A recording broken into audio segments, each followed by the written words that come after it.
राजा दिलीप सिंह जो महाराजा होना चाहिए था पंजाब का, ये दोनों को अंग्रेजों ने बहुत बुरी दुर्दशा की थी। और महाराजा दिलीप सिंह को तो लंदन में ले जाकर अंग्रेजों ने जबरदस्ती एक अंग्रेज लड़की से उनकी शादी करा दी और उनको हिंदू से ईसाई बना दिया। और उसके बाद राजा दिलीप सिंह को आने नहीं दिया अंग्रेजों ने। और जानते हैं अंग्रेजों ने क्या कर दिया कि राजा दिलीप सिंह को लंदन में बंदी बना के महारानी जिंदा कौर को बनारस में निर्वासित करा के महाराजा रणजीत सिंह के खजाने का सबसे कीमती तोहफा, जिसको आप कोहिनूर हीरा कहते हैं, वो अंग्रेज छीन कर ले गए। और वो कोहिनूर हीरा अंग्रेजों की महारानी के मुकुट में जड़ा रहता है और आज तक अंग्रेजों के ही कब्जे में है, भारत में वापस नहीं आया। उस कोहिनूर हीरे की कीमत दुनिया के जौहरी लगाते हैं और वो बोलते हैं कि इसकी कीमत नहीं लगाई जा सकती, इसका मूल्य निर्धारित नहीं किया जा सकता, ये बेमूल्य है, बेमिसाल है, अनमोल है। तो हमारा सबसे अनमोल हीरा कोहिनूर अंग्रेजों ने लूटा और वो यहीं से लूटा था, पंजाब राज्य से लूटा था और महाराजा रणजीत सिंह के खजाने से लूटा था। क्योंकि महाराजा रणजीत सिंह का खजाना 1850 तक आते आते अंग्रेजों के कब्जे में आ चुका था और उनका बेटा दिलीप सिंह अंग्रेजों के कंट्रोल में था, वो कुछ कर नहीं सकता था, बस रोता बिलखता वो अपनी दुर्दशा पर आंसू बहाता रहता था। आज तक वो हीरा महारानी के मुकुट में है और अंग्रेजों के देश इंग्लैंड में लंदन के एक म्यूजियम में रखा हुआ है। आप कभी चाहें तो जाकर उसको देख सकते हैं। मैं थोड़े दिन पहले गया था उस हीरे को देखने के लिए, बहुत कोशिश की मैंने कि इसका मैं फोटो उतार लूं, लेकिन अंग्रेजों ने वो फोटो नहीं उतारने दिया मुझे। मेरा कैमरा वहीं रखवा लिया, मेरा मोबाइल बाहर रखवा लिया, उसका फोटो नहीं उतारने दिया।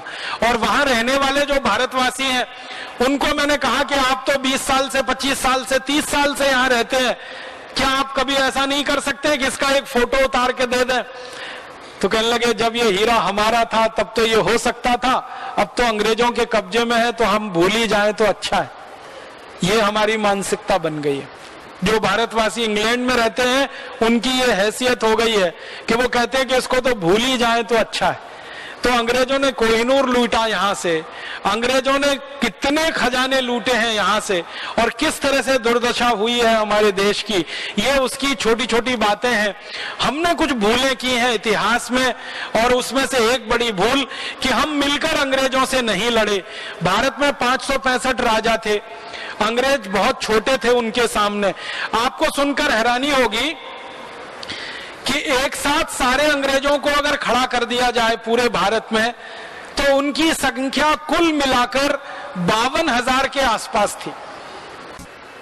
आप ही सोचो, 52,000 अंग्रेजों को अगर 22 करोड़ हिंदुस्तानी चाहते तो चींटी की तरह से मसल सकते थे एक दिन में, लेकिन वो हम नहीं कर पाए।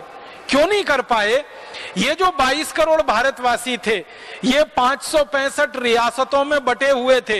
हर रियासत का एक राजा था, वो दूसरे राजा से नफरत करता था, दूसरा राजा तीसरे से नफरत करता था, तीसरा चौथे से नफरत करता था। राजाओं में आपस में एकता नहीं थी, उन्होंने आपस में संवाद नहीं किए, उन्होंने आपस में कोई संगठन नहीं बनाया, नहीं तो अंग्रेजों का साम्राज्य तो कभी बन ही नहीं पाता इस देश में।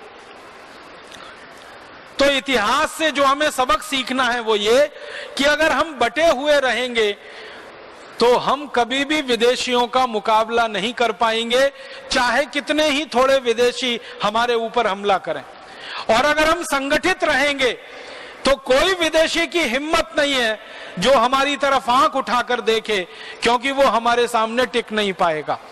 तो इतिहास की इन भूलों से जो हमें सीखना है वो ये कि हम संगठित रहें, सुगठित रहें, कभी भी हमारे आपस की दीवारें इतनी बड़ी ना हो जाएं कि हम अलग अलग हो जाएं।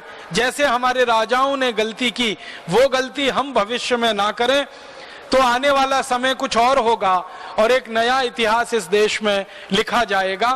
तो ये जो बातें मैंने आज आपके सामने कही हैं, इनके पीछे एक ही बात है जिसके लिए मैं आपके सामने ये कोशिश कर रहा हूं समझाने की कि हम भारत स्वाभिमान की तरफ से एक बड़ा अभियान चला रहे हैं। आने वाले समय में हमारी ताकत बढ़ने वाली है, अभी काफी ताकत बढ़ चुकी है, थोड़े दिन में और बड़ी ताकत होने वाली है। संख्या तो हमारी बढ़ने ही वाली है, ताकत तो बढ़ने ही वाली है, लेकिन ये बढ़ी हुई ताकत अगर संगठित नहीं रहेगी